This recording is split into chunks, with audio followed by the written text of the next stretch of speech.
Nos últimos 2 anos, a Motorola se tornou uma das empresas que mais vendem smartphones no Brasil, com aparelhos de boa qualidade e, na maioria das vezes, mais baratos do que os dos concorrentes. Agora chegou a vez do Moto E ganhar sua segunda geração. O smartphone de entrada da empresa chega às lojas em 3 versões, 3G, 4G e 4G com DTV. Os preços oficiais variam entre R$ 569 e R$ 729. O primeiro Moto E, lançado em maio de 2014, se destacou positivamente na nossa análise. Será que o seu sucessor conseguiu repetir o bom desempenho em nossos testes? Isso é o que você confere agora nesta análise completa. A Motorola optou por manter um design muito próximo à versão anterior do Moto E nesta segunda geração. Assim, temos outra vez um aparelho com visual moderno e que aposta em linhas curvas na parte traseira. Essa característica torna o manuseio muito mais agradável, garantindo mais firmeza na pegada. Novamente, a Motorola investiu na proteção do produto, e ele é a prova de respingos d'água. Outra novidade desta versão são as Motorola Bands, uma espécie de cinta colorida que recobre a lateral do aparelho. A versão 4G DTV Colors conta com 3 opções de cores distintas: preta, roxa e verde. Substituir uma pela outra é um processo rápido e descomplicado, mas essa novidade traz um ponto negativo. Os botões laterais estão fixados nestas faixas, e caso você troque eles com muita frequência, eles podem ficar suscetíveis a estragar com mais facilidade. Com a adição das Motorola Bands, a tampa traseira deixa de ser removível, impedindo que você acesse a bateria. Não dá para dizer que a tela do Motorola Moto E tem uma resolução boa. Afinal, estamos falando de um aparelho com 960 por 540 pixels de definição. Mas essa densidade de pixels pode ser considerada razoável, a ponto de não incomodar o usuário de forma alguma. Além disso, levando em consideração a categoria do aparelho, dá para dizer que ele está entre os melhores dentro da sua faixa de preço.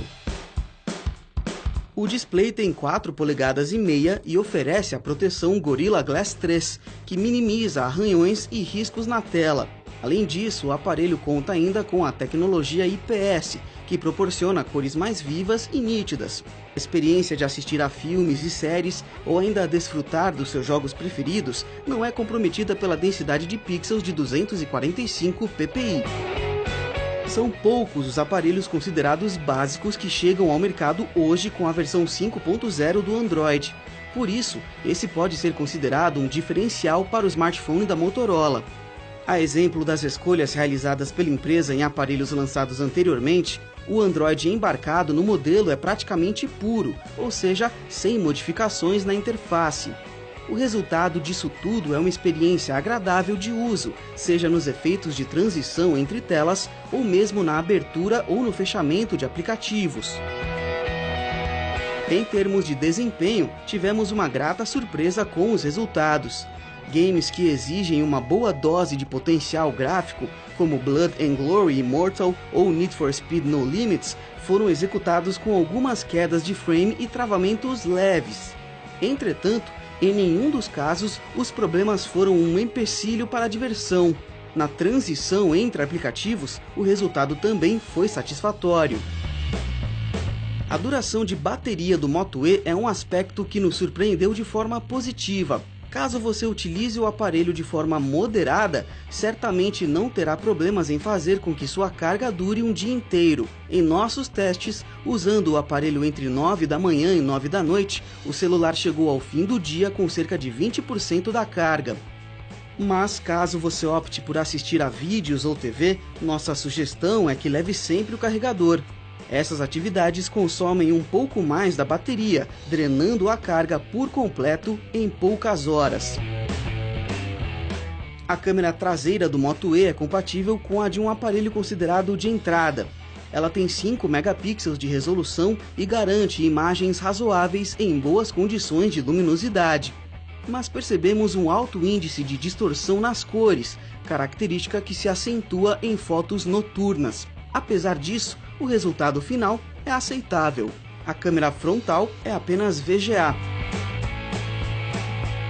A outro recurso bem interessante e útil. Ao sacudir o celular com a câmera aberta, você pode alternar entre a câmera traseira e frontal com rapidez. A segunda geração do Moto E não traz nada além do básico quando o assunto é a qualidade de áudio.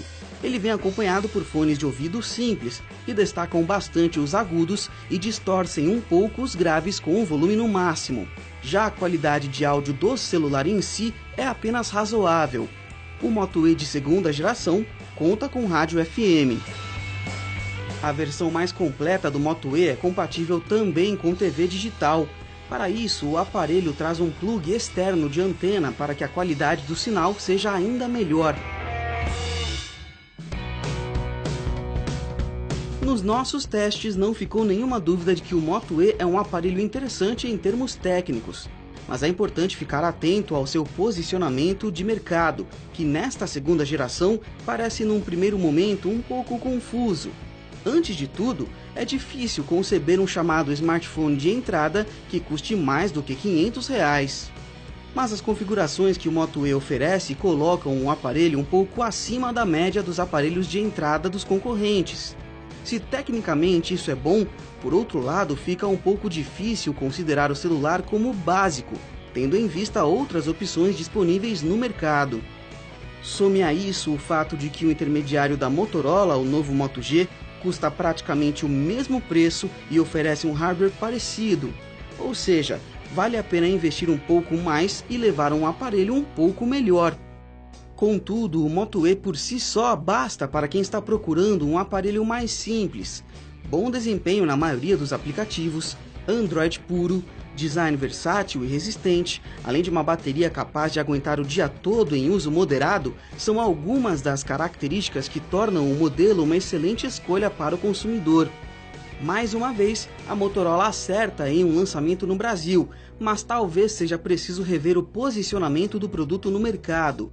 Ou os modelos de entrada ficaram melhores e mais caros, ou o Moto E deveria ser tratado como mais uma alternativa no segmento de intermediários. Confira também esta análise no site do Tecmundo e até nosso próximo vídeo.